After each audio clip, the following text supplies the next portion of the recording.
walk into a store, you're surrounded by shelves packed with hundreds of products, different colors, brands, slogans, price tags. It looks like freedom. It feels like choice. But pause for a second and ask yourself, how much of this are you really choosing? Now zoom out. Elections, streaming services, fast food, even your career path. You're told you have options, you're told you're in control, but what if you're just picking from a list someone else made for you? That's the illusion of choice, and it runs deeper than most people realize. Choice versus control. Let's start with what choice really means. Real choice is about freedom. It's about power. It's being able to go beyond the options in front of you. But in most cases, you're not given that freedom. You're handed a menu. You get to pick something off of it, but you can't rewrite it. And who decides what goes on that menu? Who decides what's allowed, what's not, and what looks like a real option? It's not you. That's where the illusion comes in. It's not that you have no choices, it's that your choices are limited, filtered, and controlled by people you don't see. Politics, red or blue, that's it. Let's look at politics. Every few years, you're told to vote. It's your right, your power, your voice. But then you get to the ballot, and it's just two main parties, maybe a third name tossed in to look balanced. But really, you're choosing between the same system wearing different hats. Both parties are backed by corporate money. Both are approved by the same media outlets. Both are shaped by the same donors, lobbyists, and power structures. The faces change, the slogans change, but the core stays the same. They argue over social issues to seem different, but when it comes to war, Wall Street, or corporate tax breaks, suddenly there's a lot of agreement. So what are you really choosing? Consumerism, different brands, same product. It's not just politics. Look at the stuff you buy. You walk into a supermarket, you see 5 brands of bottled water. They all look different. Different names, logos, designs. But turn them over, and you'll find that 3 of them are owned by the same parent company. Coca-Cola owns Dasani, Pepsi owns Aquafina, Nestle owns Pure Life. You think you're making a decision, but your money is going to the same few corporations either way. This applies to so many things. Chips, cereal, makeup, even organic products. You think you're switching it up, but it's just the same giants behind different labels. And those giants, they decide what gets stocked on the shelves in the first place. What doesn't sell fast gets pulled. What makes more money gets pushed. Your choice is shaped by what benefits them, not you. Streaming services, drowning in options. Now let's talk about entertainment. There are hundreds of shows to choose from. Platforms like Netflix, Amazon Prime, Disney Plus, and HBO flood you with content. You scroll for 20 minutes and still can't decide. It feels like freedom. But what are you really choosing? These platforms all push content through algorithms. They show you what they want you to watch, what's trending, what gets them more clicks, what keeps you from unsubscribing. You're not browsing freely, you're being steered. And behind the scenes, just a few media companies own most of what you're watching. Disney owns Marvel, Star Wars, Pixar, ABC, ESPN. Warner owns HBO, CNN, and more. Comcast owns NBC and Universal. So even if you think you're choosing variety, you're still just circling around the same sources. Career paths follow the script.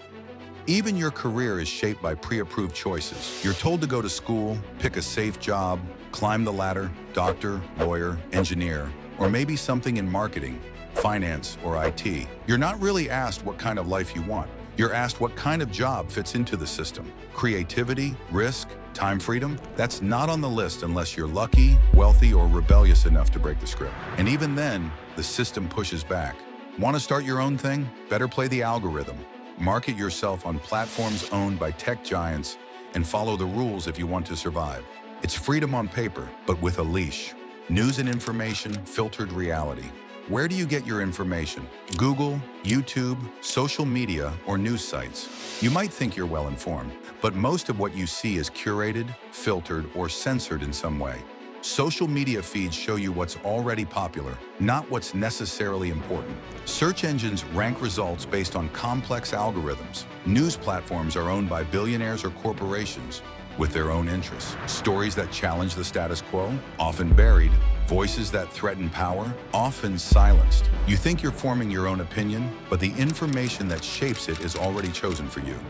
Education, one path fits all. From the time we're kids, we're told that school is where we learn to succeed. But in reality, it's where the illusion of choice begins. Education systems around the world are built on structure, standardization, and control. Everyone learns the same material in the same way, regardless of their background, interests, or natural abilities. You're given a limited menu: science, commerce, arts, maybe a vocational option if you're lucky, but there's little room for exploration or creativity, and almost no encouragement to question the system itself. If you do, you're labeled difficult or off track. Schools rarely ask, "What kind of life do you want?" Instead, they ask, "Which existing mold do you want to fit into?" Your curiosity is replaced with competition. Your creativity is replaced with compliance. By the time you graduate, your world has already been shaped. You're funneled into a narrow view of success: college, job, paycheck, repeat. You've been given choices, but all of them come from the same rulebook. Education is supposed to open minds, but more often it trains us to accept the options we're handed without asking who wrote the list in the first place. And that's where the illusion really starts. Why this happens? Control and convenience. So why does this illusion exist? Because it benefits those in control. Limited choice creates the feeling of participation without actually giving up power. It lets people feel like they're in charge, while staying within the lines drawn for them. And let's be honest, there's another reason: convenience. Real freedom is messy. It takes time, research, effort. Picking from a list is easier. It's comfortable. It feels safe. So we go along with it. And the cycle continues. The psychological trick, there's a name for this: choice architecture. It's how environments are designed to influence your decisions. Supermarkets put sugary snacks near the checkout for a reason. Streaming platforms autoplay the next episode for a reason. Political debates focus on drama instead of policy for a reason. They know most people won't look past the surface. If it feels like a choice, most won't question it. That's the trick. It's not about removing choice. It's about shaping it so you don't realize it's being shaped. So what can you do? The first step is to notice. Pay attention to where your choices are coming from. Who's offering them? Who benefits if you pick one over the other? Ask more questions. Read outside the mainstream. Look for independent voices. Talk to people with different perspectives. Challenge your own thinking. Support local businesses when you can. Buy from people, not just platforms. Make intentional choices, even if they take more effort. Don't just vote, get involved. Go to local meetings, organize, build things outside the system. That's where real freedom lives. And most importantly, stop assuming the menu is all there is. If the choices you're given don't sit right with you, it's okay to step away. You don't have to pick between A and B. Sometimes the real power comes from saying, "I'm not playing this game." You're not imagining it.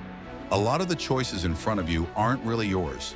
They're polished, packaged, and presented to you by people who profit from your decisions. The good news? Once you see it, you can't unsee it. You can stop playing by their rules. You can think bigger, dig deeper, and act differently. You can make your own options, even if they don't exist yet. Real freedom doesn't come from picking between two boxes. It comes from realizing you can walk away from the boxes altogether. Because the world is much bigger than the list you've been given.